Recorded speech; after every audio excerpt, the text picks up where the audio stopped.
Toner error வந்துச்சுன்னா பிரிண்டரோட முன்னாடி பக்கத்தை வெளியில் இழுத்துட்டு அதுக்கப்புறம் கேட்ரிட்ஜை வெளியில் இழுத்து வச்சுருங்க. வெளியில் இழுத்து வச்சதுக்கப்புறமா உங்களுடைய கையை இந்த பச்சை கலர் பட்டன் மேலே வச்சுக்கோங்க. அதுக்கப்புறம் பிரிண்டரோட பவர் கேபிளை ப்ளக் பாயிண்டில் கனெக்ட் பண்ணிவிட்டு அப்படியே சுவிட்ச் ஆன் பண்ணுங்கள். இப்போ வந்து பார்த்தீங்கன்னா பிரிண்டரில் 3 மஞ்சள் கலர் லைட் வந்து பார்த்தீங்கன்னா எரியும். உங்கள் கையை எடுத்துடாதீங்க, அப்படியே வச்சுக்கிட்டே இருங்க. ஒரு 2 மினிட்ஸுக்கு அப்படியே கையை வச்சுக்கிட்டே இருங்க. அதுக்கப்புறமா கையை எடுங்க. கையை எடுத்த உடனே வந்து பார்த்தீங்கன்னா ஒரு 9 டைம் வந்து பார்த்தீங்கன்னா அந்த பச்சை கலர் பட்டனை தொடர்ந்து ப்ரெஸ் பண்ணிக்கிட்டே இருங்க. அதுக்கப்புறம் உங்களோட கையை வந்து பார்த்தீங்கன்னா மெதுவாக எடுங்க. உங்கள் கையை எடுத்த அடுத்த செகண்டே வந்து பார்த்தீங்கன்னா உங்களுக்கு 3 லைட் எரியும். 3 லைட் எரிஞ்சதுக்கப்புறமா மறுபடியும் பச்சை கலர் பட்டனை 5 டைம் ப்ரெஸ் பண்ணுங்கள். அதுக்கப்புறம் கையை எடுத்துடுங்க. கையை எடுத்ததுக்கப்புறம் இந்த பச்சை கலர் எல்இடி வந்து எரிய ஆரம்பிக்கும்.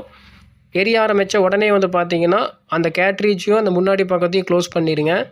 அவ்வளோதான் ஃப்ரெண்ட்ஸ். இப்போ வந்து பார்த்தீங்கன்னா உங்களுடைய பிரதர் HL-L 2321D பிரிண்டரில் வந்து பார்த்தீங்கன்னா டோனர் ரீசெட் பண்ணி முடிச்சாச்சு.